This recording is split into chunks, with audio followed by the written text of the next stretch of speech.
사마리아 여자를 통해서 보여주신 영과 진리 안에서 아버지께 키스하는 예배의 신앙이 무엇인지를 말씀 가운데에서 잘 알아갈 수 있도록 주께서 불쌍히 여겨 주옵소서. 주 예수 그리스도의 이름으로 기도리옵나이다. 요한복음 4장 먼저 3절에서 7절 읽겠습니다. 유대를 떠나서 다시 갈릴리로 가실새 사마리아로 통행하여야 하겠는지라. 사마리아에 있는 수가라 하는 동네에 이르시니 야곱이 그 아들 요셉에게 준 땅이 가깝고 거기 또 야곱의 우물이 있더라. 예수께서 행로에 권하여 우물 곁에 그대로 앉으시니 때가 제6시쯤 되었더라. 사마리아 여자 하나가 물을 길러 왔음에 예수께서 물을 좀 달라 하시니 4장 23절 24절 아버지께 참으로 예배하는 자들은 신령과 진정으로 예배할 때가 오나니 곧 이때라. 아버지께서 이렇게 자기에게 예배하는 자들을 찾으시느니라. 하나님의 영이시니 예배하는 자가 신령과 진정으로 예배할지니라. 말씀의 주제는 예배에 대한 것이죠. 영과 진리 안에서 예배하는 내용이 무엇인가 하는 것이 말씀의 주제고, 그 내용을 알기 위해서 이제 앞에 3절 말씀부터 찾아보고 있는 거예요. 예배하다는 그 단어 자체의 헬라어 뜻은 향하여 더하기 키스하다였죠. 그런데 예배의 대상이 아버지이시죠. 이사야 9장 6절이 아버지를 설명하는 구절이에요. 집에 가서 찾아보세요. 그러려면 영 안에 있어야 되고 진리 안에 있어야 된다는 거죠. 4장 23절 말씀에서 또 중요한 단어가 있습니다. 이때라고 번역된 단어죠. 지금입니다. 지금. 이 지금이 영과 진리 안에 있는 것과 연결되어 있습니다. 지금. 4장 18절. 지금 가지고 있는 남편은 네 남편이 아니다. 그게 지금이에요. 그 의미를 알아야 돼요. 지금 영과 진리 안에서 예배한다 할 때 지금이 가리키는 신앙 지금이에요. 2장 8절입니다. 지금 물을 떠라. 이제는 지금 물을 뜨는 것을 말합니다. 2장 8절 물을 뜨는 것, 지금 남편을 가지고 있어야 되는데 그 남편은, 가지고 있는 지금의 남편은 남편이 아니다 하는 지금. 두 가지 내용이 4장 23절 말씀에 지금이라는 신앙적 의미예요. 2장 8절은 잠시 후에 설명드리도록 하겠습니다. 다시 돌아오세요. 지난주에 말씀드린 것처럼 동네라 단어는 성이었습니다. 성 4장 5절 사마리아 수카는 독주였죠. 히브리어 독주.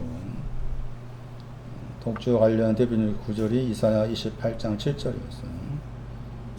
그리고 가깝고가 이웃이었습니다. 이 네 가지 단어의 의미를 알고 있어야 된다.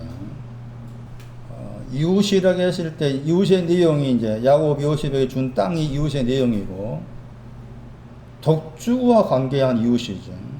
내가 독주를 알아야만이 이웃되는 신앙을 가지는 거예요. 수가 독주를 알아야만 이웃되는 신앙을 가지는 거다. 4장 6절 보세요.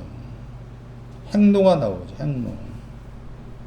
길을 더하기 가다의 뜻이죠. 길을 가다의 뜻입니다. 행로가. 수가의 독주에서 이웃으로 가는 길은 말이에요.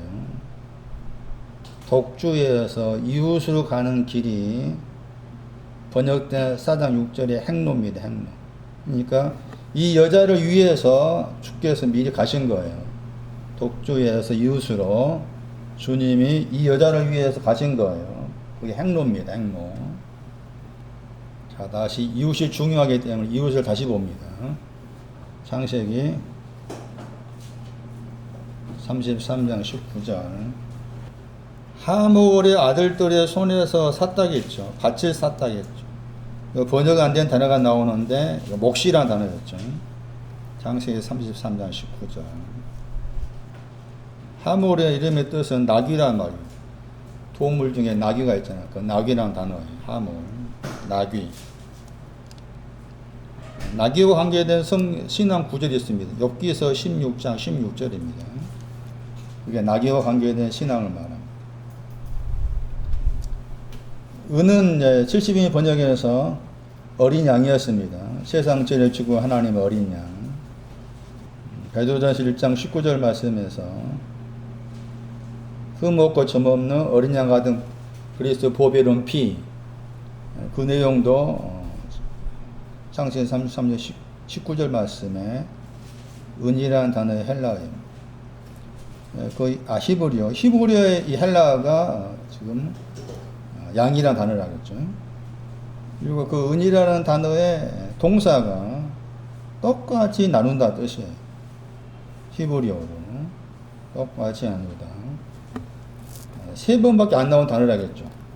그래서 읽었던 여호수아 24장 32절에 나왔고, 읽지 않았던 욥기 지난주에 욥기 42장 11절에 해가지고 딱 세 번밖에 안 나온 단어입니다. 100개는 100배의 신함을 30, 60, 100배 할 때 그 100배를 말해요. 여기는 그냥 샀다는 말만 나왔고 요셉과 관계에서 나와 있지 않는데 이제 여호수아 24장에 나와 있죠. 야곱이 요셉에게 준 땅이 이웃의 내용이다. 이웃을 네 자신처럼 사랑하라 했을 때 그 이웃이 누구냐는 거죠. 여호수아 24장 32절 말씀이 지금 야곱이 요셉한테 주었다 하는 그 표현이 나온 구절이에요. 24장 32절 주었다, 거기는 주었다는 말이 안 나와 있고 요셉의 기업이 됐단 말 나오죠. 24장 32절 말씀이에요. 야곱이 세겜의 아비 하몰의 자손에게 금 100개, 그러니까 창세기 33, 19절 똑같죠. 주고 산 땅이라 그것이 요셉 자손의 기업됐다겠죠. 이 표현이 지금 여기 요한복음 4장에 야곱이 요셉한테 주었다 하는 그 의미예요. 결국에는 그 이제 여러 가지 의미가 나왔지만 요셉한테 준 땅이라고 했어요. 그 땅이 여기서 땅으로 번역했지만 들이라는 단어였죠. 들 혹은 밭. 샤다입니다. 샤다. 아까 창세기 33장에도 같은 단어였습니다.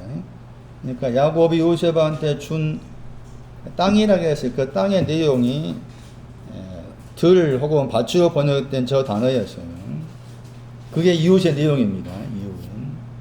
이 단어를 알아야 됩니다. 샤다. 많이 나옵니다. 창세기 3장 1절을 볼까. 하나님이 지으셨다가 만들다입니다. 창세기 3장 1절. 하나님께서 만드신 들입니다. 들. 거기 들 나오죠. 들 짐승 중에 뱀이 나옵니다. 뱀. 이 뱀은 지금 들에 속한답니다. 뱀은 들에 속해요. 들을 모르면 우리가 성경 이해하기 어려운 것이 많습니다. 설명드렸던 거 마태복음 말씀에도 들이 뭐였어요? 세상이었잖아요. 우리가 아는 세상이 아니라겠죠. 들이 세상입니다. 세상. 근데 그게 이제 의미가 있다겠죠. 그렇죠? 약간 정리를 해드리면은 창세기 37장 보세요. 요셉이 이제 독주에 취해서 비틀거렸다. 그게 들이었습니다. 창세기 37장 15절. 야곱이 요셉에 준 땅이 들입니다.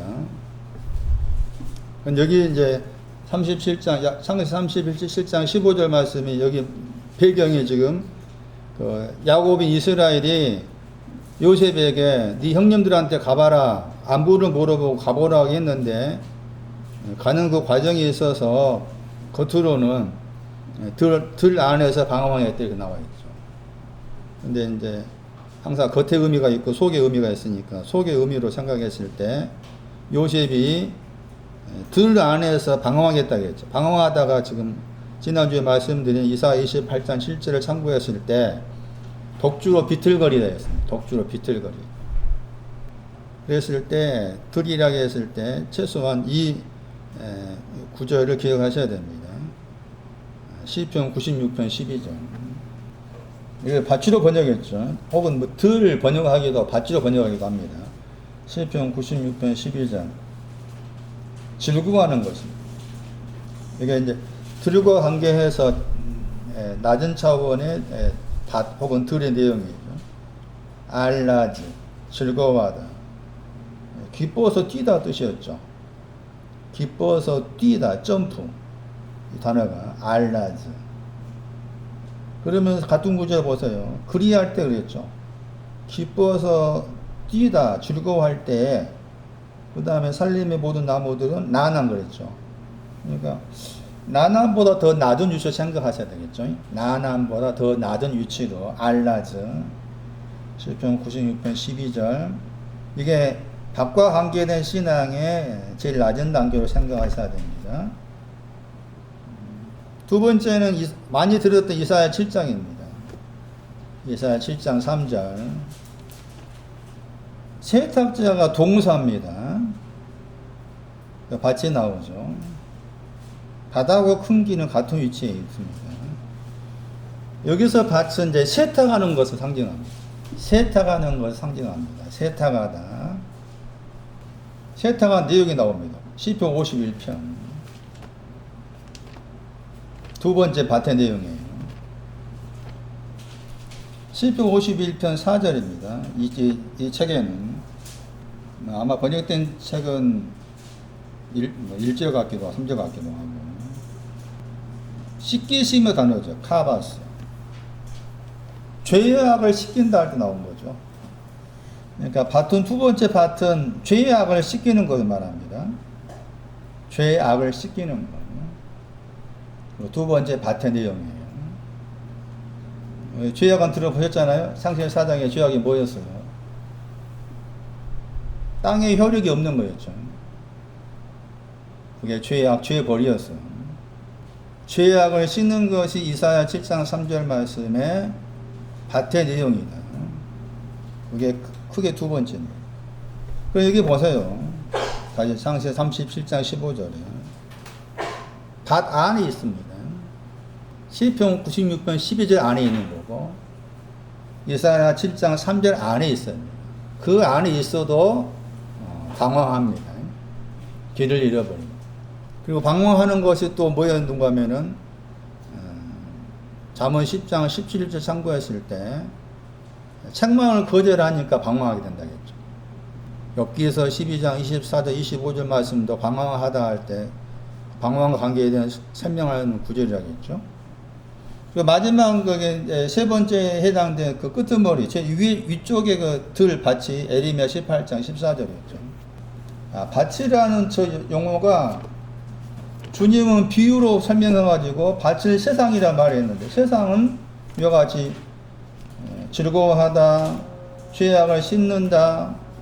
그리고 오늘 에레미야 18장에서 말씀하는 밭 반석이죠. 18장 14절 반석입니다. 반석. 레바논의 눈은 반석을 떠날 수 없죠. 눈 이사야 1장 18절 주홍 같은 죄를 눈같이 희게 한다. 레바논이 단어도 희다의 뜻입니다. 주홍 같은 죄를 눈같이 희게 하다. 시편 51편 7절 말씀에 눈보다 희귀하다 하는 것이 반석을 떠날 수 없는 거예요. 희귀한 신앙은 반석을 향해 있는 것이고 반석을 떠날 수 없는 거죠. 예, 세 번째 그 들 혹은 밭은 반석을 말합니다. 예, 반석의 신앙을 자세히 설명한 구절이 시편 95편 1절이었죠. 구원, 노아의 신앙의 반석입니다. 반석 그러면은 신약 성경 말씀에 무슨 구절 생각납니까? 반석의 집을 짓는다. 마태 7장 23절 24절. 내 교회를 어디에 짓는다? 이 반석입니다. 반석. 고전 10장 4절. 그리스도가 반석이라고 했죠. 반석이 크게 두 가지라고 했죠. 난한의 반석, 누와의 반석. 그런 거 다 지식을 외워야 됩니다. 지식을 외워야 돼요. 그러니까 보세요. 신약 성경 말씀에서 세상이라는 그 용어를 단순하게 한 가지로 말하고 있지 않고 그것을 세 가지로 말하고 있는 거예요. 그러니까 이게 앞뒤 문맥을 살펴서 그 내용이 지금 구약으로 말했을 때 즐거워하는 신앙과 관계된 세상인지 죄악이 씻어진 세상인지 반성의 세상인지 알아내야 됩니다. 신약 성경 말씀에 그 세상이 코스모스라는 헬라어인데 그 코스모스는 세상이 우리가 알고 세상이 아니에요. 응? 세상을 이겼다. 우리가 알고 세상이 아니라고 말하죠. 세상을 이긴 이김이 믿음이라 했는데 그때 이긴 세상이 뭐냐? 왜 세상을 책망한다 했는데 요한복음 16장 거기 7절 이하의 말씀. 세상을 책망하신다. 의에 대해서, 죄에 대해서, 심판에 책망하신다. 도대체 무슨 말인가? 세상죄를 추구한다. 세상죄가 뭐냐? 어떤 세상죄를 말하는 거냐? 다양하게 말하고 있으니까 한 가지의 정답, 단답형으로 이해하려고 해서 안 되나. 근데 우리의 이 뇌의 구조가, 뇌와 이 마음의 구조가 항상 단답형을 좋아해요. 그렇잖아요? 단답형을 좋아해서 딱 이렇게 대입을 시켰을 때 곧바로 이렇게 적용을 시켜서 딱 어떤 답이 나오는, 그렇게 생각이 쉬워요. 이 마음의 구조하고 이 생각의 구조, 믿음의 구조가 이걸 다 허물어야 돼요. 요셉도 방황해서 방황. 계시록 12장 보세요. 방황하다가 뭐냐? 헬라어. 잃어버린 양도, 한 마리 잃어버린 양도 방황하는 거였죠. 계시록 12장에 또 이 단어도 방황하다 하는 헬라어입니다. 계시록 12장 9절 보세요. 큰 용이 나옵니다. 이것도 우리가 문자적으로 생각이 쉬워요. 그렇지 않다겠죠. 바로 왕이 용이었죠. 바로 왕이 용이었어요. 에스겔 32장 2절. 이사야 27장 1절. 그런 구절이 용을 설명합니다. 그런데 그 큰 용이 되었던, 큰 용을 또 예뱀 같이 봅니다. 예뱀. 마귀라겠죠. 큰 용, 예뱀, 마귀가 다 같은 과입니다. 같은 과. 그리고 또 같은 과를 또 말하죠. 누가 나옵니까? 사단이 나오죠. 우리가 영화 같은 거 보면은 사단을 흉내낼 때 사단이 막 이렇게 그 어떤 그림으로라든지 사람으로라든지 또 그렇게 표현했을 때 막 굉장히 악한 모습으로 표현되기도 하고, 결국 이게 보여지는 부분도 이렇게 좋지 않게 이렇게 표현하잖아요. 그게 사단이 나오죠. 그러니까 큰 용, 에뱀, 마귀, 사단 다 같은 과죠. 그가 하느님이 뭐라겠어요? 온 천하가 뭐예요? 저 단어입니다. 저게 방황하다입니다. 독주입니다. 독주, 사단. 길을 잃어버리다 같은 단어예요. 그런데 같은 단어인데 이렇게 이제 속이다 하고 번역하기도 한다는 거예요. 그걸 잘 아셔야 돼.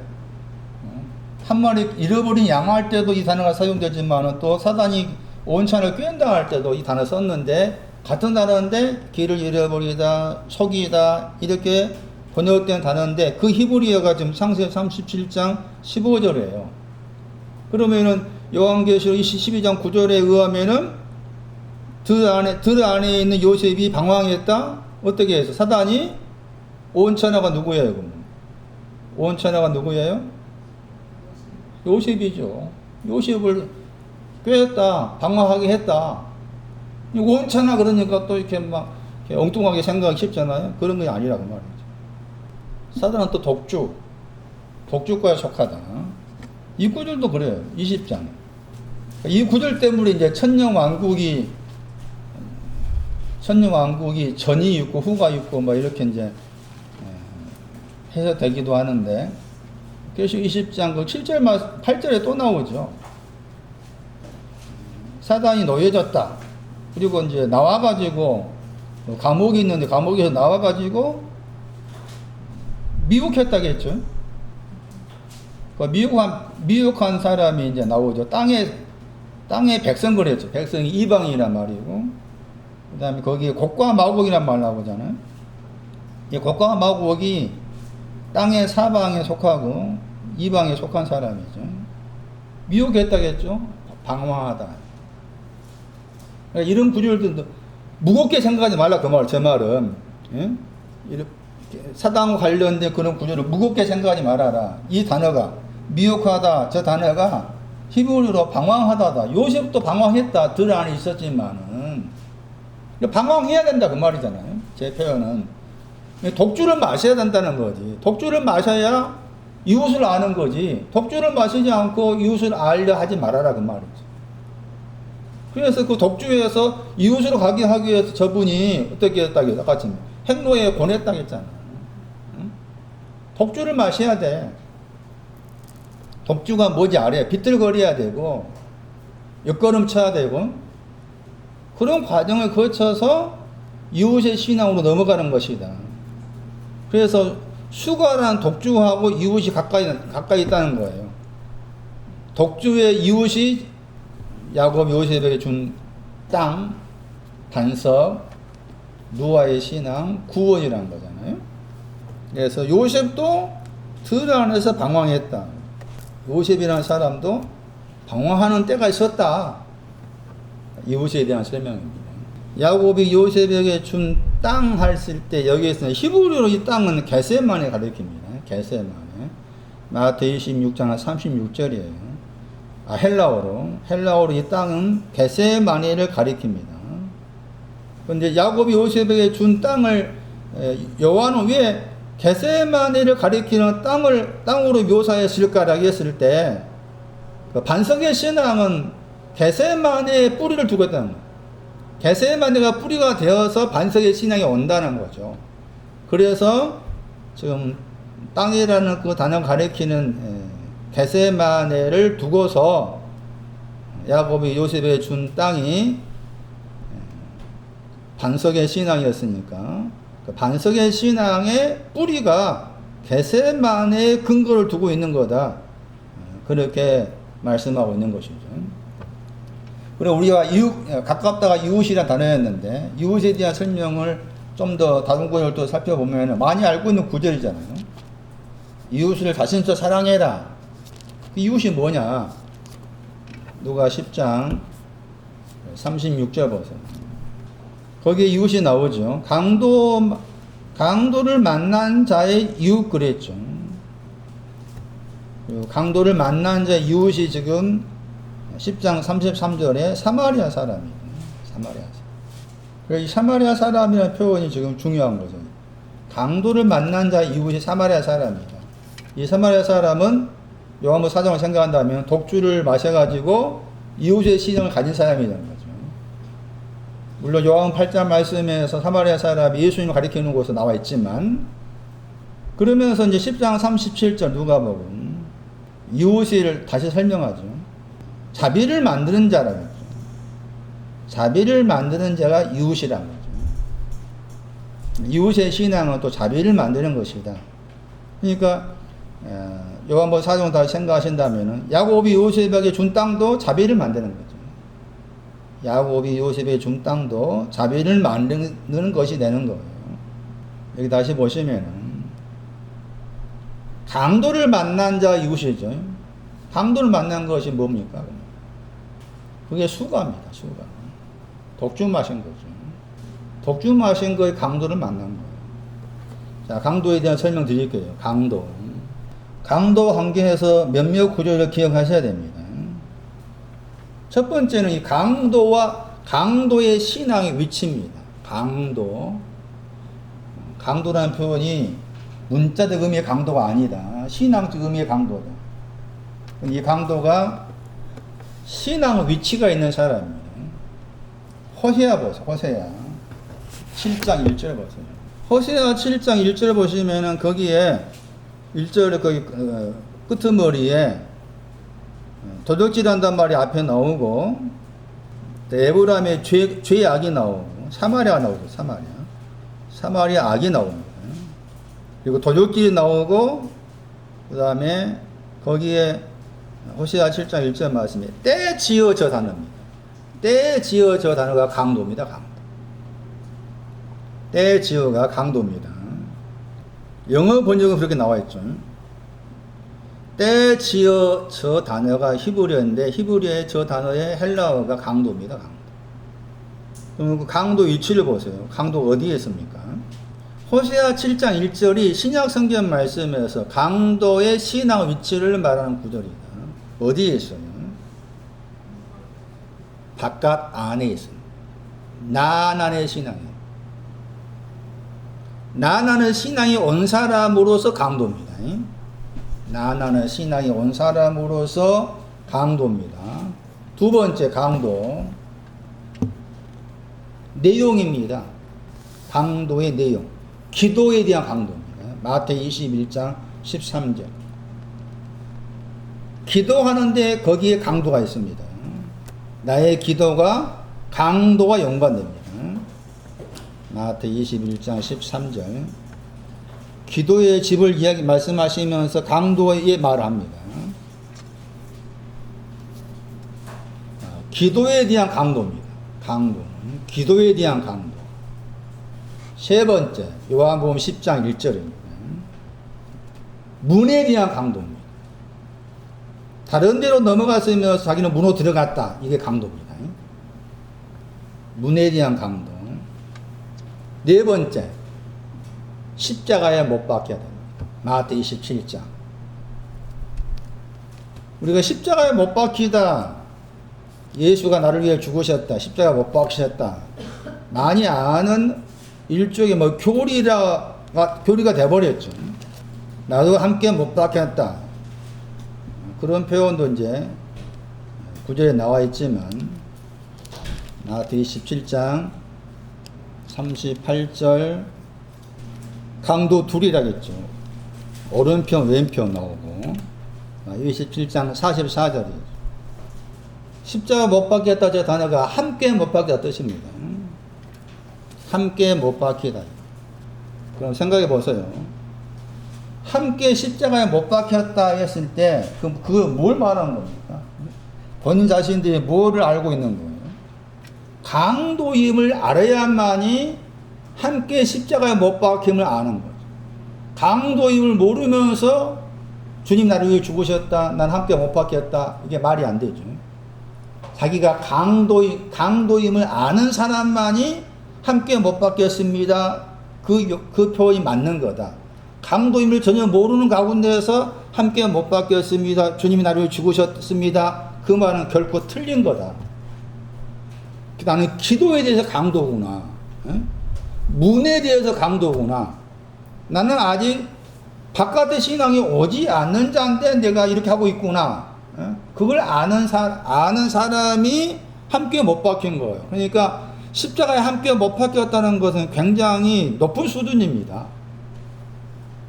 함께 못 박혔다가 로마서 6장 6절 나오잖아요. 우리 옛사람이 그랬죠. 로마 6장 6절. 옛사람이 함께 못 박혔다 그랬죠. 그때 옛사람이 뭐라 그 말은? 자기 안에 있는 뭐예요? 강도입니다. 강도. 기도에 대한 강도, 문에 대한 강도인 옛사람이 함께 못 박혔다. 그러니까 함부로 십자가에 못 박히다, 십자가 나를 위해 죽으셨다, 그런 의미로 쉽게 사용하면 안 된다는 거죠. 계시록 11장 보았지만은 뭡니까? 십자가 못 박힌 곳이 소돔과 뭐였어요? 애굽이라겠죠. 소돔과 애굽이 십자가 못 박힌 곳이라겠어요. 그 소돔과 고모라도 강도과에 속하는 거죠. 갈라디아 2장 19절 말씀입니다. 바울이 말하길 그리스도와 함께 십자가 못 박혔다 했을 때, 바울이 그리스도와 함께 십자가 못 박혔다 했을 때 그 말이 뭐냐? 자기 안에 있는 강도입니다. 내 안에 있는 강도가 못 박힌 것은 말이에요. 그러니까 강도임을 알아야 된다는 거예요. 강도가 돼야 되고 강도임을 알아야 된다. 그래서 강도 관계에서 이 네 구절은 기억하셔야 돼요. 다시 저 뭐가 나왔어요? 강도 위치, 호세아 7장이죠. 강도의 내용이 뭐냐? 기도, 마태복음 21장 13. 우리의 대부분의 기도는 다 강도입니다. 우리의 대부분의 기도는 강도예요. 요한복음 10장 1절. 문에 대한 강도. 그 다음에 십자가 못 박혔다. 함께 못 박혔다. 마태 17장 44절. 이 네 구절이 지금 강도 관계에서 기억해야 될 구절이라고 할 수가 있어요. 다시 보세요. 구가 10장 36절 말씀이에요. 강도를 만났다 했을 때 이 강도를 만난 경우가 두 번 만납니다. 강도를 만나는 것도 한 번이 아니고 두 번 만납니다. 10장 30절 보세요. 만나다 그랬죠? 다른 단어입니다. 10장 30절에 만나다, 누가 10장 30절에 만나다 그 단어하고 10장 36절에 만나다 한 단어가 다른 단어 썼어요. 물론 다 떼버리면은 기본형이 넘어지다 하는 피부터 썼지만은 앞에 단어는 그 피부터라는 단어 앞에 페리를 붙여놨죠. 이 페리라는 전치사는 둘러있단 말이군요. 둘러있어서 넘어졌다. 그런데 10장 36절 말씀에 만났다는 N이지 N. 안에서 넘어지는 거예요.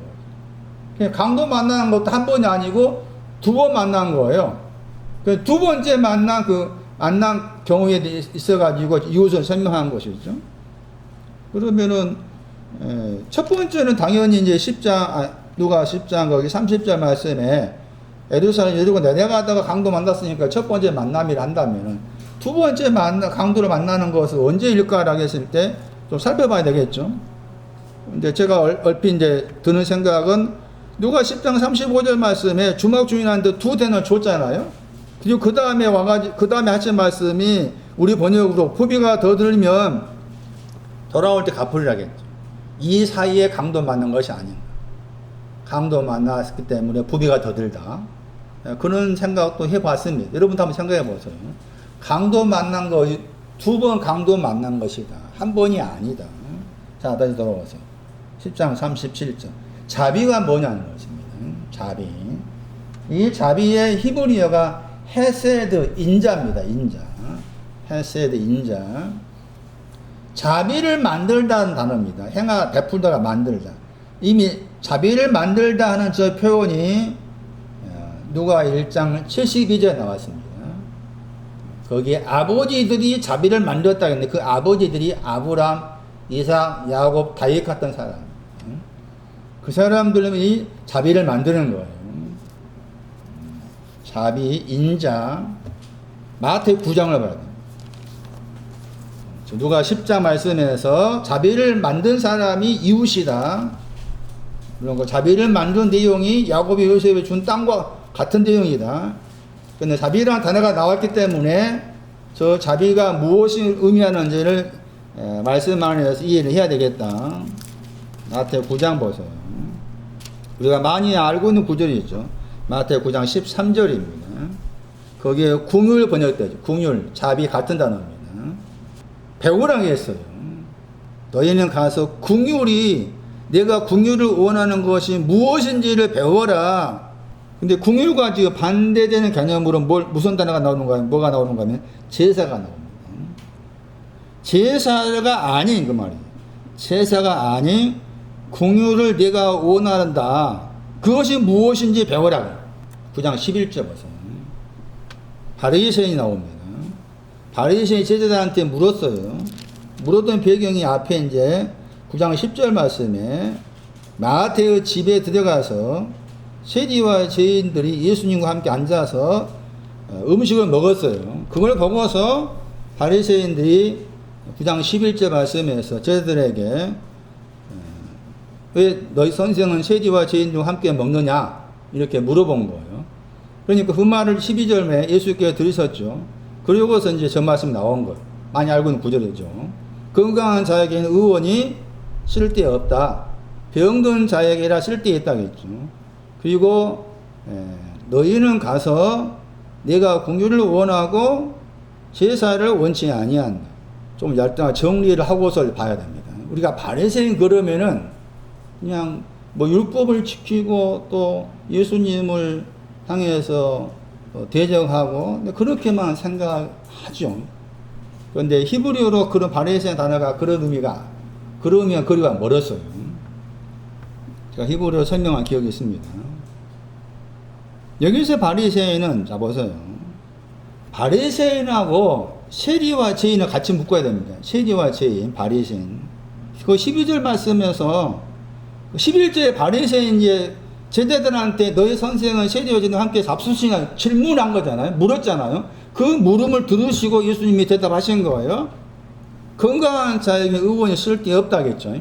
건강한 사람이 누구란 말이에요? 누가 건강한 사람이에요? 바리새인입니다. 바리새인이 건강한 사람입니다. 그럼 병든 사람 누굽니까? 세리와 죄인들이 병든 사람입니다. 병들었다고 우리가 알고 병든 건 아니에요. 카코스입니다. 악하다 하는 단어의 부사입니다. 부사. 카코스.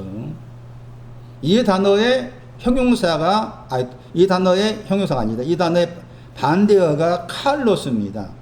그 칼로스가 창세기 4장 7절의 말씀에 선을 향하다. 이 병든 것은 헤벨의 신앙 선을 향하여 온 거 있죠. 병든 것은 선을 향한 것이 없는 게 병든 거. 문자의 말씀이 아니에요. 그러니까 죄인은 지금 병든 거예요. 자, 그리고서 13절에 말하죠. 궁율이 나오죠. 그러니까 궁율은 건강한 사람한테 궁율이 가는 겁니까? 병든 사람 가는 겁니까? 병든 사람. 카코스에 가는 거예요. 악한 사람한테 가는 거예요. 악한 사람에게. 제사는 아니라겠죠. 그 제사는 어디에 해당됩니까? 건강한 사람이에요. 제사는 건강한 사람. 그 다음 보세요. 의인은 누굽니까? 바리새인이 의인입니다. 바리새인이 의인. 바리새인이 의인이고 의인은 또 건강한 사람. 죄인은 누굽니까? 물론 앞에 말씀이 이미 죄인이 나왔죠. 세리와 죄인. 자, 여기서 그래서 이제 생각하셔야 됩니다. 제가 지난주에 제사 말했죠. 기억나십니까? 제사가 몇 가지나 하겠어요? 로마서 12장 1절 말씀에 의하면은 너희 몸이라겠죠. 이 몸 동안 아닙니다. 너희 몸을 하나님이 기뻐하시고 거룩한 산 제물 제사로 드려라. 제사 드리라겠어 거기는. 그렇죠? 히브리 11장 4절 말씀은 믿음으로 헤벨은 보다 더 나은 제사 드렸다겠죠. 그때는 제사 드리라겠어. 그 여기는 또 제사가 아니네? 무슨 말일까요? 제사가 크게 두 가지라겠죠. 의의 제사는 의의 제사. 여기 제사는. 네? 의의 제사가 아니다. 시편 4편 6절이에요. 제사가 크게 두 가지라겠어요. 이것도 외워야 돼, 9절. 시편 27편 6절이 누와의 제사입니다. 여기서 제사를 원치 않는다 했을 때, 왜 방금 말씀드린 히브리 11장 4절, 보다 더 나은 제사. 로마서 12장 1절, 기뻐하시는 거룩한 산 제사, 들으라 했는데 왜 아니라 했느냐 했을 때, 제사가 두 가지다. 의인으로서 드릴 의의 제사가 아니다. 그러면 이 자비는 이 자비 궁유는 뭐예요? 그보다 높은 걸 말하죠. 그래서 인자라고 했을 때 이 헤세드 인자가 이 헬라어의 이 궁율 자비인데 인자 두 가지입니다. 눕기에서 3장 10절이 인자가 두 가지 신을 가지고 있을 말이 중요한 구절입니다. 여러분 이제 구약 성경 말씀 읽으실 때 이 헤세드 인자라는 단어가 많이 나와요. 그랬을 때 인자란 그 의미가 눕기 3장 10절 말씀에 처음에 인자가 있고 마지막 인자가 있어요. 인자. 그 마지막 인자가 선을 행하는 거. 그리고 처음의 인자는 선을 행하기 전이 처음의 인자는. 여기에서 이 궁율 인자는 뒤의 것을 말해요. 마지막 인자를 말해요. 이해되시는가? 그 누가 10장 말씀에서 인자를 만들었다 해서 그 인자가 자비를 만들었다 해서 자비가 선을 향하는 것을 말해요. 바울서신서 말씀에서 은혜와 긍휼과 평강이 그런 표현 나와요. 그랬을 때는 그 가운데 들어있는 그 긍휼이 어떻게 해석할 건가? 처음 것인가 나중 것인가 생각해야 되는데 뒤에 이제 또 평화가 나오는 경우가 있으니까 그럴 때는 또 첫 번째 걸 알 수가 있겠죠. 헬세드 인자라는 그 단어는 처음에 인자가 있고 나중에 인자가 있다. 근데 그 인자라는 단어의 헬라어를 이 긍휼로 자비로 번역된 엘레오스라는 단어를 사용했다. 그래서 9장 13절 말씀 그거예요 지금. 카코스를 향해서 인자를 베푼 거죠. 그 말은 카코스를 뭘로 바꾸는 거예요? 카코스의 반대가 뭐라고 했어요? 칼로스라고 했죠. 선을 행하다. 선을 행함으로 바꿔주는 것이 긍휼입니다. 긍휼. 이게 누가 10장 말씀에서 긍휼을 만드는 자 이웃입니다. 이웃. 그러니 천주교에서 이웃을 자신처럼 사랑해라 해가지고 선한 사마리아의 모임 수녀회, 이웃이 뭔지는 모르지. 감춰져 있어. 여러분도 모르면 그렇대. 도마서 13장.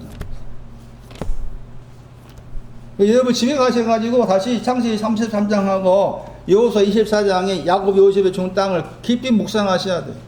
도마서 13장 10절, 9절 10절입니다. 이웃을 자신처럼 사랑해야 돼. 야곱이 요셉에게 준 땅을 자신처럼 사랑해야 돼. 반석을 내 자신처럼 사랑해야 돼. 반석을 내 자신처럼 사랑해야 돼. 13장 10절 로마서. 이웃에게 사랑은 이웃에게 악을 일하지 않는 거다. 사랑이 뭐냐? 이웃에게 악을 행하지 않는 거예요. 응? 이웃에게 악을 행하지 않는 것은 뭐예요? 반대로 이웃에게 악을 행하는 것은 뭐예요? 이웃에게 악을 행하는 것은 이웃을 자신처럼 사랑하지 않는 거예요. 사랑이 뭐냐? 이웃을 내 자신처럼 사랑하는 걸 사랑이다. 사랑은 야곱 요셉에 준 것을 내 자신처럼 사랑해야 돼. 그럼 목사님 그러면은 문자적으로 야곱이 요셉에 준 땅이 문자적 의미로서 세겜 땅이었는데 그것을 오늘 각 사람한테 야곱이 요셉에 주었다고 했을 때 그러면 내가 요셉이 되라는 말이잖아요. 내가 요셉이 되라는 말인데 그럼 내가 요셉이 된다는 말이 무슨 말입니까? 라고 했을 때 요셉 이름 속에 뭐가 들어있었어요? 더하다가 들어있죠. 더하다를 추구한 사람이 지금 여기서 요셉인 거예요. 이해되시는가요? 더하다의 신앙을 추구한 사람이 지금 여기에서 오늘 요셉이죠. 더하다의 신앙을 추구한 사람이. 뭐 더한 것이 뭐였어요? 창세기 4장 보세요 다시. 이게 요셉이라. 창세기 4장 2절 말씀에 그가 또 번역된 저 단어 야삽. 저게 더하다입니다. 더하다. 그러니까 요셉의 신앙은 해멸되는 겁니다. 예? 내가 오늘 여기 정종성 권사 니는 요셉이냐 당신 요셉이냐 했을 때 예 나는 요셉입니다 라고 대답한다면 그 말은 무슨 말인가? 나는 지금 해별의 신앙을 원합니다 이거예요. 내가 해별의 신앙을 원하면 내가 지금 여기 나 요셉이라 그 말이에요. 그 다음에 물론 다른 분들도 많이 나옵니다. 창세기 같은 4장에서 4장 12절 한 번 더 설명했죠. 창세기 4장 12절 말씀에 다시는 번역된 저 단어죠. 다시는 더하다입니다. 더하다 번역해야 되는데 다시는 번역했죠. 그 내용이 뭡니까? 땅의 효력이 있죠. 권능을 원하는 것. 독수리 날개치며 올라가는 그런 신앙을 원하는 사람 지금 여기에서 요셉이다. 그 사람한테 뭘 준다 그 말이죠. 그 사람한테 반석의 신앙을 준다는 거지. 예? 신약 성경 말씀으로는 누가 17장 5절입니다. 사도들이 말하기를 믿음을 더하소서 그 말. 믿음을 더하소서 그 단어입니다. 더하다. 이게 요셉입니다. 믿음을 더해주세요. 지금 있는 믿음보다 더해지기를 원하는 사람. 그것이 지금 여기에서 요셉입니다. 그 사람에게 야곱이 준 밭을 줍니다. 100배를 줍니다. 100배. 야고보서 2장 보세요. 이웃에 대한 설명하고 있어요.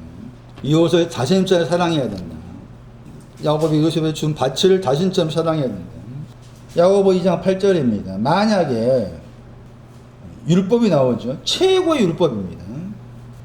최고의 율법을 너희들이 지키면은 최고란 말 나오죠. 왕에 속하다. 탁월하다. 탁월한 율법을 지키면은 경에 기록한다. 경을 쫓아서 그 내용이 뭐냐? 최고의 율법이 뭐냐? 이웃을 자신처럼 사랑해라. 이게 최고의 법이라. 이웃을 네 자신처럼 사랑, 몸이 아닙니다. 네 자신처럼 사랑해라. 야곱이 요셉이 준 땅, 반석을 네 자신처럼 사랑해라. 자신처럼 사랑하는 것이 뭐 하는 것이다? 칼로스가 나오죠. 잘 만드는 거다. 잘한 거다. 하다, 만들다. 잘 만드는 거다. 선을 행하다. 그게 선을 행하는 거. 해별의 신앙. 잘 만드는 거다. 이웃을 자신도 사랑해야 돼. 예? 야곱이 요셉이 준 땅을, 누아의 밭을, 반석의 밭을 내 자신처럼 사랑해. 내 자신이 돼야 돼. 내 자신이. 아가서 1장 9절. 내 사랑아, 나의 이유다. 신랑이 신부될 때 그렇게 불러줘, 미리. 내 사랑아, 이게 단어가 히브리어고 이 단어의 헬라어가 이웃입니다. 내 사랑아, 내 이유다. 아가서 1장 15절, 아가서 2장 2절, 아가서 2장 10절, 아가서 2장 13절, 아가서 4장 1절, 아가서 4장 7절, 아가서 5장 1절, 5장 2절, 5장 16절, 6장 3절. 내 사랑아, 내 이유다. 이웃이 주님의 사랑입니다. 독주가 있어야만이 이웃의 신앙을 가집니다. 독주가 있어야만. 비틀거리고 옆걸음 치는 거 있어야 돼요. 이사야 28장 7절도 중요한 구절입니다. 수가를 설명한 중요한 구절, 그것도 구절도 많이 살펴봐야 됩니다. 다 이제 오세요. 요한복음 4장 6절입니다. 거기에 야곱의 우물이 있습니다. 수가와 연관된 야곱의 우물입니다. 수가와 연관된 야곱의 우물. 신명기 33장 28절. 거기 야곱의 셈 그랬죠. 곡식과 새 포도주의 땅이라겠죠. 곡식과 새 포도주의 땅을 향한 야곱의 셈.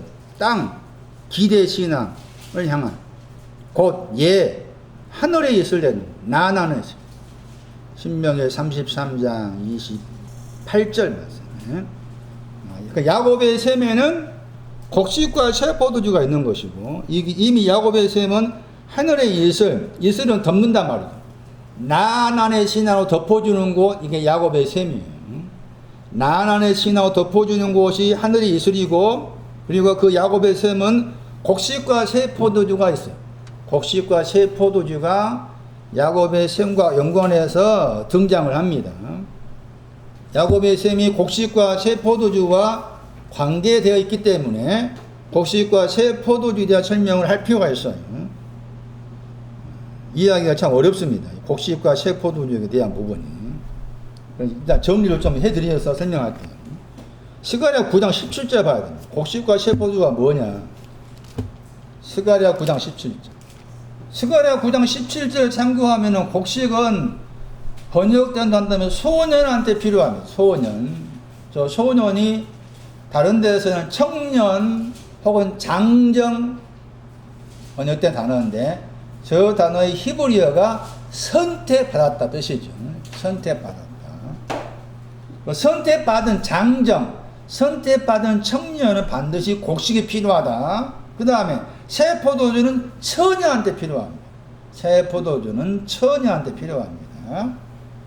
청년과 처녀입니다. 시편 78편 63절. 청년은 불이 먹어버립니다. 청년은 지금 불을 이길 수 있는 신앙이 아니란 말입니다. 불을 이길 수 있는 신앙이 아니기 때문에 스가랴 9장 말씀에 곡식이 필요하다. 처녀에게 새 포도주가 필요하다 그 말은 여기 시편 78편 63절에 의하면은 처녀에게는 지금 혼인 노래가 필요하는데 혼인 노래가 없기 때문에 새 포도주가 필요하다. 혼인 노래, 자랑하다, 노래하다, 할 날이죠, 할 날. 이사야 23장 4절. 이사야 23장 4절. 청년 남자들이 나오고 처녀가 나오죠. 거기에서 이제 청년 남자들은 번역된 다음에 양육을 받아야 된다. 그 양육의 스가랴 다시 9장 가서 양육의 내용이 곡식이죠.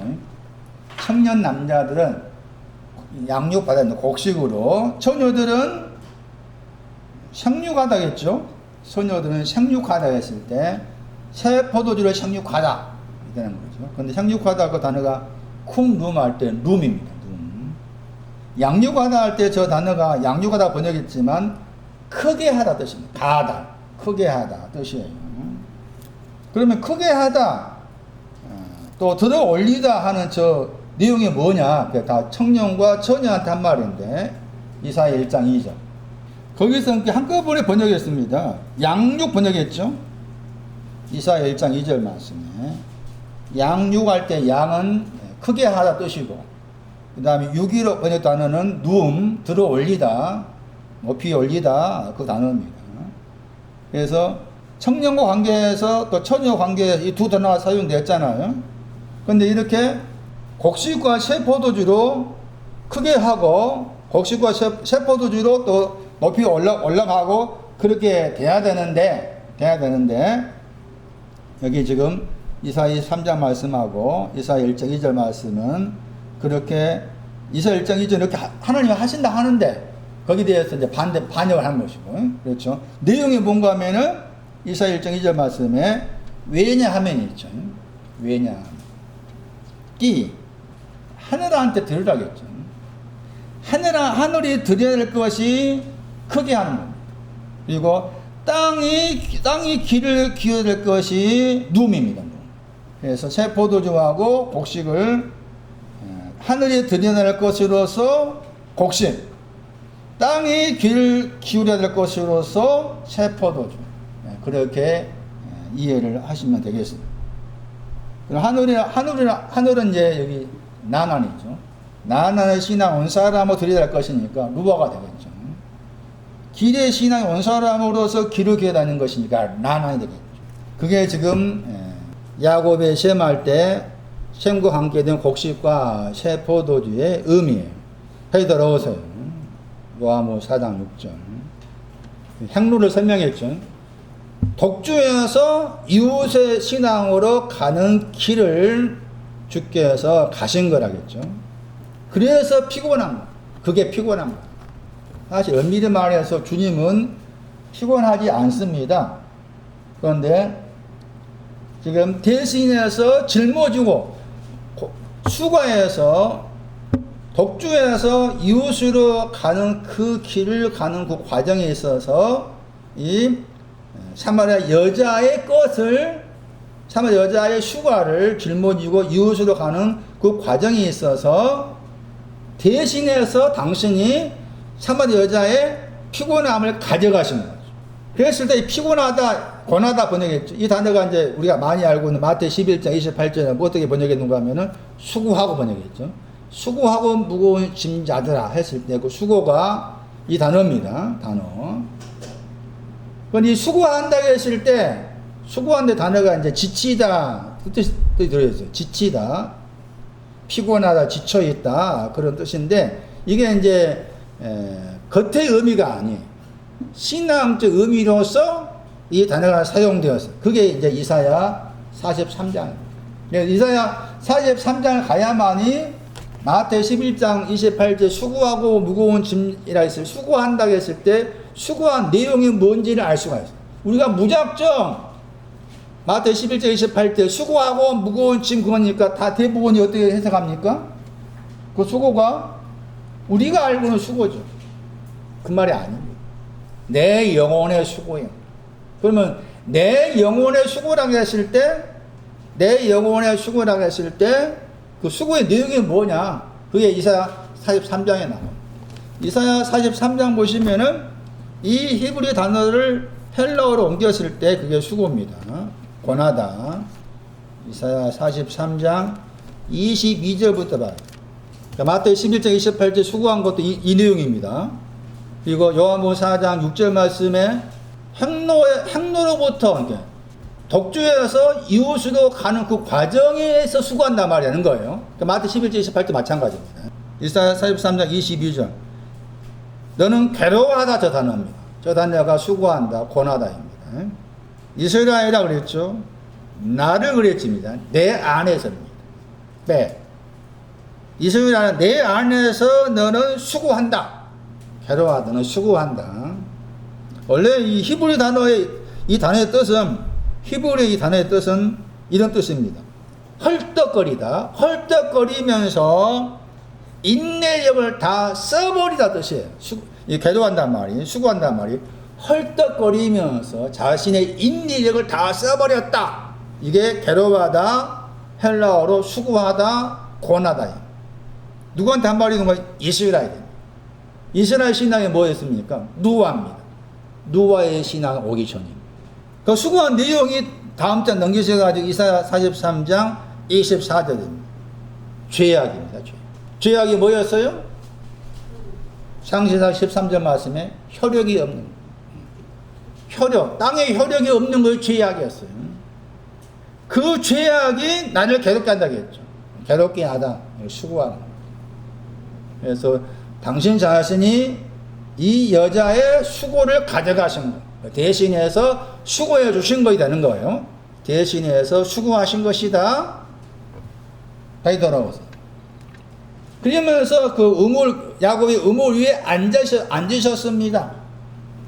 앉으셨다 하는 저 단어가, 앉으셨다는 그 헬러 단어가 크게 세 가지 나옵니다. 많이 들었던 카시조가 있고, 그 다음에 카세마이가 있고, 여기에서는 카세조마이로 나와요.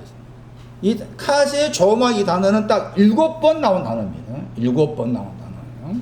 그래서 왜 카세마이, 카시조라는 단어는 이제 보호대에 앉아있다 할 때 많이 사용됩니다. 카세마이도 물론 보호대에 앉아있다 사용되기도 하지만은 또 사망과 사망의 그늘에 앉아있다 할 때 카세마이 사용됐어요. 마태 4장 16절의 말씀에. 그런데 카세조마이는 7번밖에 안 나온 단어입니다. 그런데 왜 이렇게, 그러니까 요한이 이 단어 썼다 그 말은 카세마이를 앉아있다 단어가 크게 세 가지인데, 그 세 가지 가운데 이 단어 썼다 그 말은 이 단어가 지금 무엇을 의미하는지 이미 알고 있었기 때문에 이 단어를 썼다고 볼 수가 있는 것이죠. 그랬을 때 이 단어에, 이 단어가 나와 있는 72년 번역에 이 단어가 나와 있는 구절이 4개 있습니다. 그러니까 4개에서 거기 12장 5절을 가서야만이 예수님께서 우물 위에 앉아 계신 것이 무엇인지, 무슨 의미였는지를 알 수가 있습니다. 그냥 겉을 읽으면 피곤해가지고 앉아있다, 그런 해석할 수밖에 없습니다만 그런 의미가 전혀 아니란 거예요. 레위기서 보세요. 레위기서 12장 5절. 구약성경 레위기서 12장 5절에서 지나야 하리라 번역된 저 단어가 지금 앉아있다입니다. 지나야 하리라 번역된 저 단어가 앉아있다입니다. 카세조마입니다. 레위기서 12장의 배경은 여자가 지금 문자로 봤을 때 여자가 남자아이를 낳았습니다. 그럴 때 부정하다. 그래서 얼마 동안 사절을 보냈으면은 33일을 앉아 있어야 된다. 지난다. 거기 같은 단 앉아 있다. 레위기 12장 4절에 앉아 있다. 지나다가 앉아 있다예요. 출판사에서 이 번역을 지금 출판사에서는 출판 믿습니다. 어느 선 가지고 계신 분들은 7725 썼잖아요. 슈브 썼잖아요. 슈브라 말은 방향을 바꾸다 했는데 그 단어가 아닙니다. 야사부입니다. 미스 프린트예요. 33일이 필요하고, 33일이라는 말은 더러운 것에서 깨끗게 된 기간이 33일이고, 그 다음에 이제 여자애를 낳았을 때는 66일이 필요가 나와 있죠. 66일이 필요하다. 근데 그 여자라는 단어라든지 남자라는 단어가 창세기 1장 27절에 나와 있는 남자 여자를 창조하다 할 때 그 단어입니다. 그 단어인데 이제 문자적으로 남자 여자가 아니라겠죠. 근데 앞에 이제 레위기 12장 4절 말씀에서 지난다 하는 그 단어의 헬라어는 카세마이를 쓴 거예요. 카세마이. 앉아있다. 똑같은 앉아있다인데 아예 외워둘 필요가 있습니다. 이 카세마이 그러면은 대표적인 구절을 이 구절을 외워야 됩니다. 마태 4장. 예수님께서 샘 위에 앉아있다 했을 때, 앉아있다는 의미가 뭐냐. 4장 16절 보세요. 거기에 카세마이 나오죠. 마태 4장 16절에 카세마이와 관계된 앉아있다 관계 대표적인 구절. 그 다음에 이제 카시조 앉아있다, 카시조라는 단어는 계시록 3장 21절에 보좌에 앉아있다 할 때. 물론 보좌에 앉아있다 할 때도 카세마이가 사용됩니다. 그럼 여기서 지금 레위기 12장 4절 말씀에서는 70인 번역자들이 카세마이를 쓴 거예요. 카세마이를. 그런 반면에 레위기 12장 거기 5절 말씀에서는 같은 히브리 단어인데 카세조마이를 쓴 거고, 그 단어가 요한복음 4장 6절에 나와 있는 우물 위에 앉아 계셨다는 저 단어라겠죠. 그러니까 이 앉아 있다는 의미가 뭔가 하면은 더러운 것을 깨끗게 한다는 의미인 거죠. 레위기 12장을 참고했을 때. 그러므로 예수님께서 우물 위에 앉아 계셨다 그 말은 더러운 것을 깨끗게 하셨다 하는 의미가 들어있다 그 말이에요. 더러운 것을 깨끗게 하셨다. 거기에서 이제 더러운 것을 깨끗게 했다고 했을 때 그 피가 나오죠. 문자적 말씀에서는 문자를 생각했을 때 결혼해서 자식을 낳았을 때 여자분들의 그 자식을 낳았을 때 흘리는 피가 더럽다 그런 의미이지만, 그 겉으로 보는 것이고, 실제적 의미는 피에 대한 거잖아요. 피인데 이제 더러운 것을 깨끗게 할 때 사용된 거에 피란 거죠.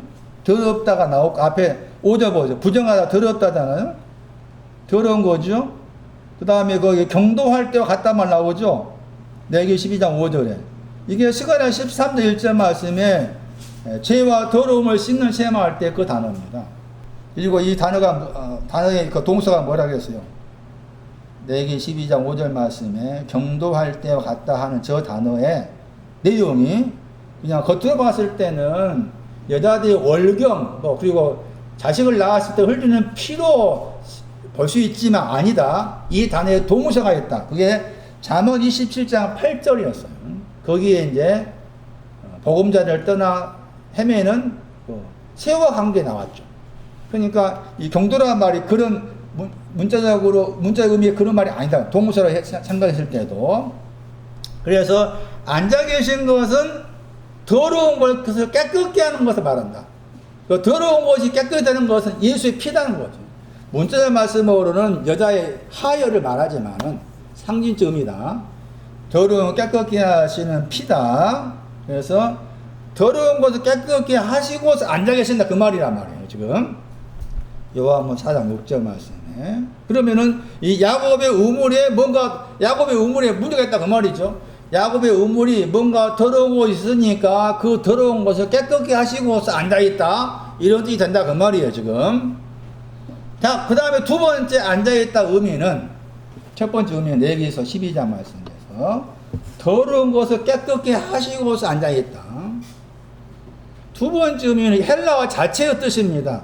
헬라어 자체의 뜻에 이 단어가 들어있습니다. 그러니까 앉아있다고 했을 때 앉아있는 것은 이런 의미라 할 수가 있습니다. 딤전 3장 15절. 딤전 3장 15절 말씀에 저 단어가 앉아있다고 했을 때 앉아있다는 단어 속에 들어있어요. 하나님의 집이 나오죠. 그 하나님의 집이 뭐냐? 살아계신 하나님의 교회라겠죠. 살아계신 하나님의 교회. 살아계신 하나님의 교회가 마태복음 16장 말씀에 반석 위에 세워 주님의 교회입니다. 주님. 그 살아계신 하나님의 교회를 바울은 다시 설명합니다. 살아계신 하나님의 교회가 뭐냐? 진리의 기둥이 있어요. 기둥이 진리의 기둥입니다. 진리의 기둥. 그 다음에 나온 말씀이 무슨 말입니까? 진리의 터라겠죠. 터. 이 단어입니다. 터라는 저 단어가 앉아있다 하는 저 단어가 들어있어요. 그러니까 앉아있는 것은 진리에 대한 것입니다. 터라는 저 단어가 형용사로 해석할 때는 확고하다. 골로새서 1장 23절 말씀 형용사로, 고전 15장 58절, 고전 7장 37절 말씀에 확고하다, 견고하다 이렇게 번역되어 나옵니다. 그래서 진리의 확고함, 약간 다르게 번역하면은 버팀목, 터라단을 버팀목, 그다음에 버팀목이니까 지주, 진리의 지주. 이 단어, 이 내용이 지금 앉아있다고 했을 때 앉아있다 하는 그 단어 속에 들어있는 겁니다. 그러니까 우물 위에서 앉아 계십니다. 우물 위에서 당신이 진리의 버팀목으로 계십니다. 진리의 버팀목. 숨겨져 있지 않는 진리의 버팀목으로 계십니다. 이게 앉아있다의 의미. 찾아보니까 요한복음 11장 20절 말씀에 앉아있는 신학한 사람이 마리아입니다. 마리아 신학, 이 신학.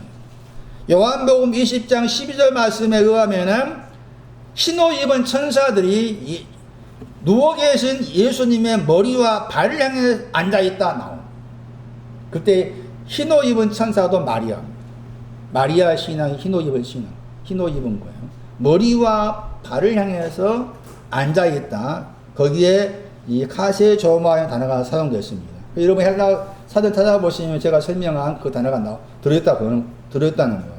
자, 그 다음 보세요. 제 60입니다. 60. 그러니까 레위기서 12장으로 해석하면은 더러운 것은 뭐 한 거예요? 하겠죠? 깨끗게 하심을 앉아 계셨어요. 그리고 진리의 버팀목으로서, 진리의 터로서 앉아 계셨습니다. 그런데 그 시간이 몇 시라겠어요? 제 6시라겠죠. 6시. 마가복음 15장 33절. 6시가 뭐냐? 마가 15장 32절 말씀은 아까 설명드린 것처럼 함께 십자가에 못 박힌 자들이, 함께 십자가 못 박힌 자들, 강도들이 예수를 욕했어요. 그리고 마가 15장 33절 말씀에 6시가 나옵니다. 어두움이 온 땅 위에 있을 때는 말. 6시의 시간은 그냥 우리 시간으로 6시가, 6시가 아닌 거예요. 이스라엘 사람의 시간이 12시란다면 12시, 그 말이 아니에요. 온 땅 위에 어두움이 임한 것을 말합니다. 온 땅 위에, 온 땅, 누가의 신앙. 누가의 신앙 위에 어둠이 온 거예요. 그러니까 누가의 신앙 모른다, 그 말이에요. 구원을 모르고 반석을 아직 모르는 거예요. 그 시간이 내 영혼의 6시입니다. 이게 6시가 사모의 여자의 시간이 신앙의 시간이고, 주님이 앉아 계신 그 시간대가 6시입니다. 어둠을 없애주기 위해서. 어둠이나 그 더러움을 없애주기 위해 앉아 계시고, 진리의 터가 되심으로써 어두움, 온 땅 위에 있는 어두움, 반석의 신앙, 구원, 누가의 신앙을 모르는 그 어두움을 정리하기 위해서, 감추어져 있는 진리의 터가 되기 위해서 주께서 앉아 계신 거예요. 그것이 6시라는 신앙의 시간입니다. 신앙의 시간. 요한복음 4장 7절 보세요. 여자 하나가 왔습니다. 몇 시에 왔어요? 요한복음 4장 7절. 사마리아로부터 여자가 왔습니다. 몇 시에 온 거예요? 사마리 여자의 신앙의 시간이 6시입니다. 자기 안에 나는 어둠이 있다. 온 땅 위에 어둠이 있다. 모르겠다. 구원이 뭔지, 반석이 뭔지, 목사님 누가를 말하고 나나를 말하는데 모르겠다. 이게 어둠. 이걸 가지고 왔어. 대단한 사람. 대단한 사람. 왔는데 뭐하러 왔습니까? 물을 기르러 왔습니다. 물을 기르러 온 거예요. 자, 물을 기르러 왔습니다. 이 말이 무슨 말일까 하는 거예요. 이제. 물에 대한 설명입니다. 물은 크게 세 가지로 먼저 생각하셔야 돼요. 물 그러면 먼저 세 가지를 머리에 그려놔야 됩니다. 창세기 1장을 보세요. 어떤 사람들은 요한복음 1장이나 4장이나 이런 내용들을 너무 쉽게 생각합니다. 쉽지 않습니다. 제가 모를 때는 요한복음 4장 설교한 사람 목사가 따라가 들어보면 그런가 보다 했는데, 지금 와서 돌아오게 생각해보면 그게 진짜 요한복음 4장의 의미였는가? 진짜 잘못 가르쳤구나 생각해요. 물이 몇 가지라고요? 이 구절을 기억하세요. 항상 물 그러면 세 가지가 있다를 전제하고서 생각하셔야 됩니다. 창세기 1장 6절에 나오죠. 궁창이 있다고 했고 물 가운데라고 했죠. 그러니까 물 가운데 궁창이 있습니다. 그리고 물과 물이 뭐합니까? 나뉘어지죠. 나뉘어집니다. 그리고 6절 보세요. 7절이죠. 7절. 7절 보시면은 궁창을 만드셨죠. 그 궁창에는 물 가운데 궁창이 있다 했으니까 궁창은 또 궁창에 물이 있는 거죠. 그리고 거기에 이제 궁창을 중심해 가지고 궁창 무슨 물이 있습니까? 아래에 물이 있죠. 궁창을 중심으로 아래에 물이 있고, 궁창을 중심으로 또 위에 물이 있죠. 아래에 물이 있고 위에 물이 있습니다. 그 다음에 궁창 가운데 있는 물이 있습니다. 물이 세 가지입니다. 궁창 가운데 있는 물, 궁창 아래에 있는 물, 궁창 위에 물. 1장 8절 보세요. 궁창을 뭐라고 그럽니까? 궁창이 뭐예요? 하늘이죠. 나난입니다. 나난. 그러니까 나난에 해당된 물이 있다 그 말입니다. 그 다음에 나난 위에 있는 물은 뭐가 될까요? 배운들 한다면은 누아가 됩니다. 나난 아래에 있는 물은 길이 됩니다. 그렇게 이해하셔야 됩니다. 길에 해당된 물이 있고, 나난에 해당된 물이 있고, 누아에 해당된 물이 있다. 자, 다시 돌아오세요. 요한복음 4장 7절. 요한복음 4장 7절 이 물은 궁창 위에 있는 물을 말하는 것인가, 궁창 가운데 있는 물을 말한 것인가, 궁창 아래에 있는 물을 말한 것인가 생각하셨는데 이미 앞에서 어디에서 왔다고 그랬어요? 어디에서 왔어요? 요한복음 7절에 사마리아 안에 있다가 사마리아로부터 왔어요. 사마리아로부터 왔습니다. 사마리아는 앞에 사장 5절 말씀에 뭘 소유하고 있었습니까? 성을 소유하고 있었죠. 을을 가지고 있죠. 이미 이 여자의 물은 궁창 가운데 있는 물입니다. 궁창 가운데 있는. 그런데 이 물을 길러 왔다 해서 이 물이 지금 궁창 가운데 있는 물을 가진 사람입니다. 사마리 여자는. 궁창 가운데 있는 물을 가진 사람으로서 물을 길러 왔다고 했을 때 이 물이 궁창 위에 있는 물을 길러 왔다는 말이냐 아니냐에 대한 해석을 해야 되겠죠. 이해되십니까?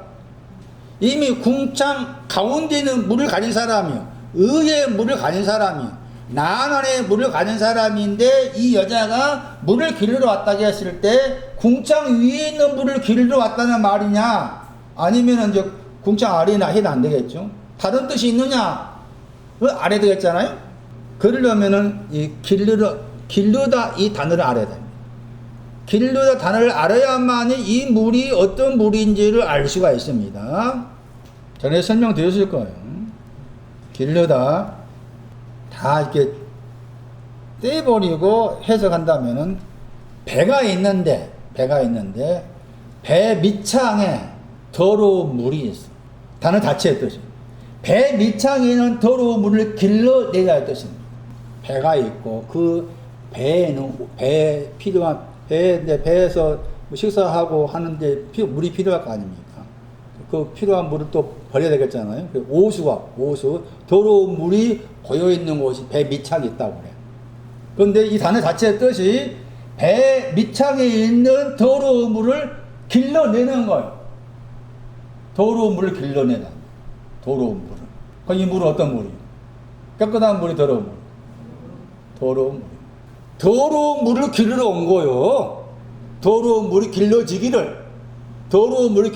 온 거예요. 다시 설명합니다. 이 안틀레오라는 단어는 헬라어. 이 단어의 명사가 안틀로스입니다. 그 안틀로스라는 명사가 방금 말씀드린 배에 오호수를 가지고 있는 그런 의미입니다. 이 내용과 연관을 지어서 이 구절도 기억하셔야 됩니다. 딤전 1장 19절을 참고하시면 이런 표현이 나옵니다. 믿음에 대해서 파선했단 말 나오죠. 믿음에 대해서 파선했단 말 나옵니다. 거기에 파선하다가 배와 관계된 단어죠. 왜 믿음에 대해서 파선을 했을까? 더러운 물을 기르지 않았기 때문에 믿음에 대해서 파선합니다. 여자가 물을 길러와 이 물은 자기 안에 있는 더러운 물이 길러지기 위해서 온 겁니다. 누가 내 안에 있는 더러운 물 좀 길러서 가져가 버려라. 그러기 위해서 온 거예요. 겉으로 보면은 그냥 깨끗한 물 마시는 물 길러왔다 생각하잖아요? 그게 아니라. 그래서 이 단어가 이미 요한복음 2장에 나왔어. 요한복음 2장을 알아야만이 여자가 물을 길러왔다 하는 의미를 또 이해할 수가 있는 거예요. 2장 보세요. 2장 8절에 나오죠? 아까 설명했던 지금 물을 길러라. 그렇죠. 떠란 말은 물을 기르다. 더러운 물을 길러내라 그 말입니다. 더러운 물을 길러내라. 지금 더러운 물을 길러내라 한 거예요. 더러운 물을 길러내라. 자, 그러면은 앞에 말씀에 요한복음 2장입니다.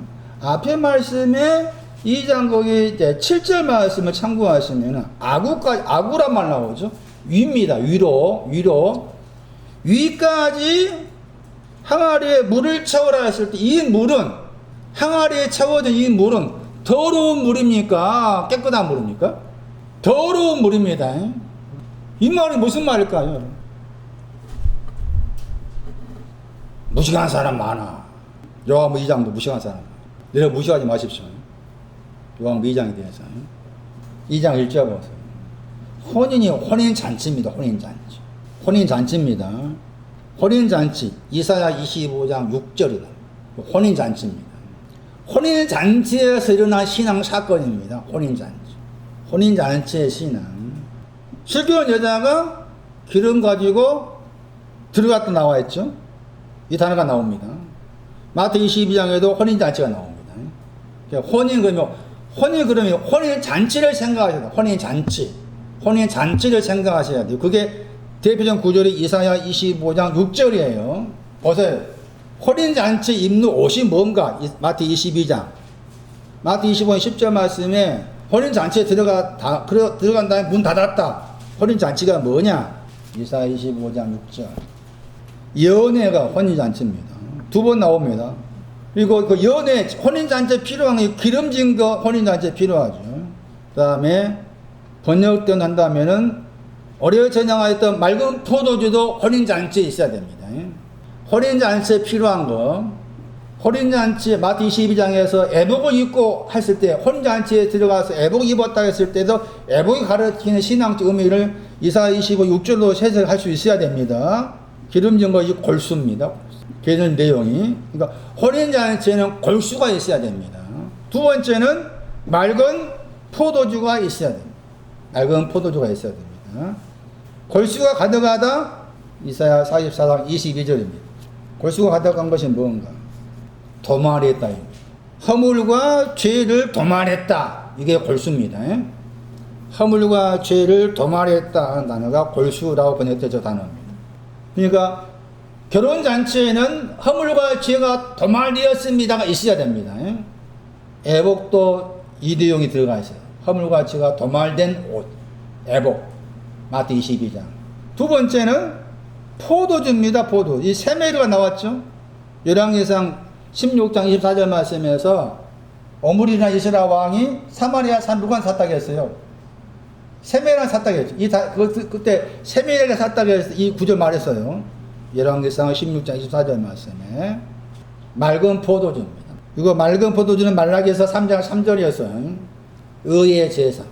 의의 제사 도말했다. 이게 결혼잔치에 꼭 있어야 될 것입니다. 돌아오세요. 그게 결혼잔치. 집에 가셔서 공부하세요. 갈릴리 카나가 뭔지. 카나에 대해 공부해요. 카나. 갈대. 카나, 갈대. 또 히브리로 하면은 카인의 디미터스에 되는 카나입니다. 다 의미가 있는 거예요. 그냥 쓴 것이 아니에요. 다 의미 있게 써놓은 거예요. 결혼잔치인데 카나 안에서 일어난 결혼잔치. 카나 안에서. 그래서 포도주가 부족했죠. 요한복음 2장 3절. 포도주가 부족합니다. 그러니까 2장 6절 보십시오. 돌 항아리가 나옵니다. 돌 항아리. 을을 말합니다. 내게 19장 36절. 돌 항아리가 뭐냐? 을을 말이에요.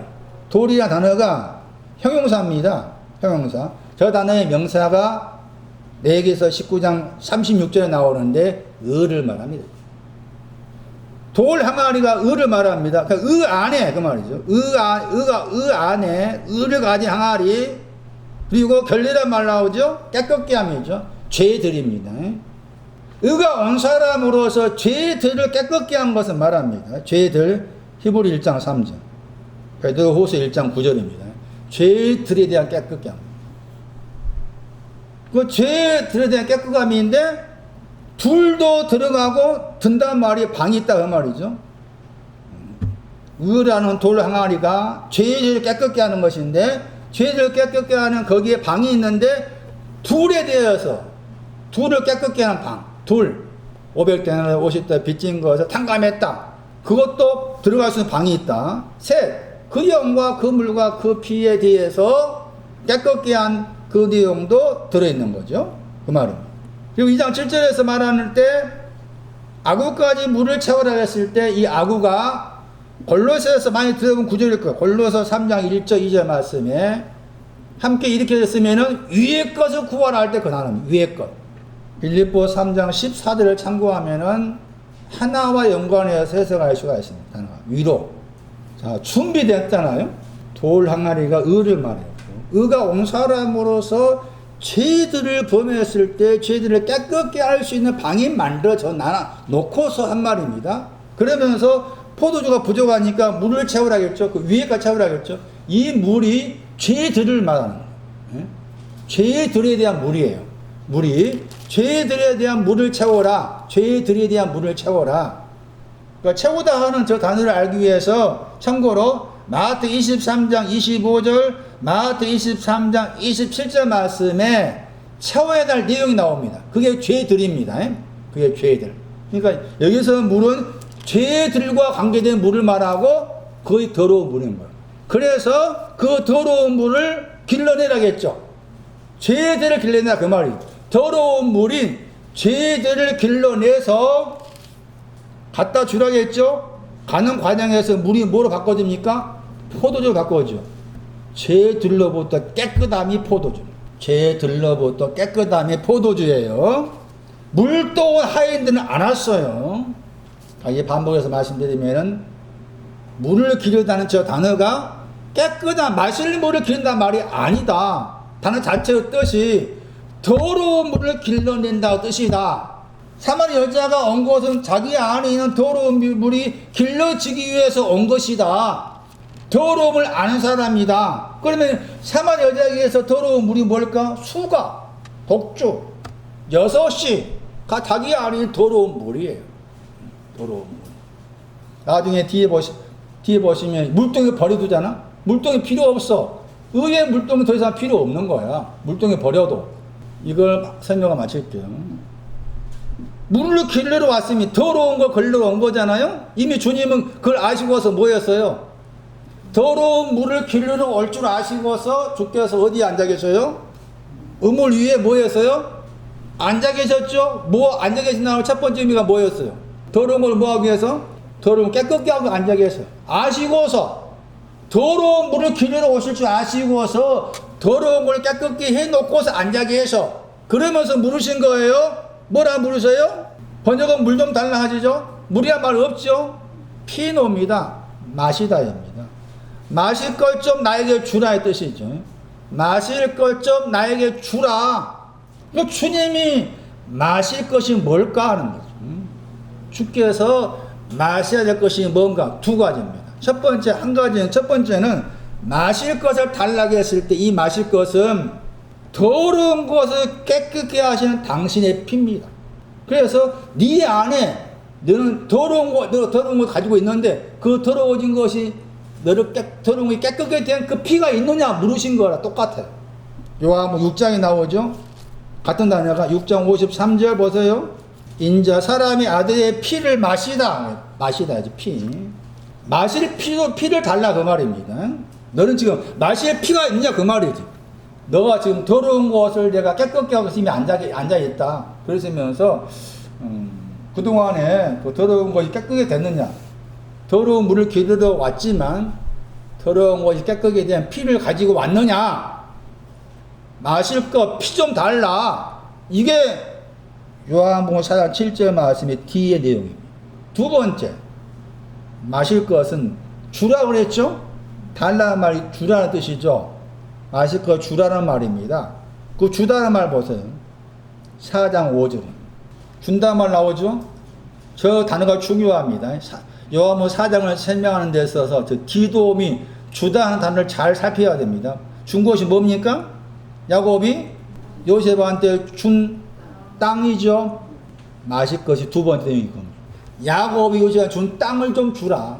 내가 그 땅 마시겠다 주라. 이런 말입니다. 그러니까 겉으로 봤을 때 뭐 피곤하니까 물 좀 달라. 전혀 그런 말이 아닙니다. 전혀 그런 말이 아닙니다. 축제 창세기 24장 14절 가서 공부해 보세요. 거기에 마신다는 말이 단어가 히브리어 두 단어가 나옵니다. 히브리어 두 단어가 나와. 이제 리브가 창세기 24장 다음 주 설명해야 돼. 왜냐하면 여기서 뭐 돌 항아리, 또 마시다, 다 이게 또 물을 뜨다, 리브가입니다, 리브가. 그래서 이게 물을 뜨다 했을 때 이제 긍정적으로 물을 뜬 사람이 리브가입니다. 이름이 리브가고. 출애굽기 2장 말씀에서 모세가 물을 뜹니다.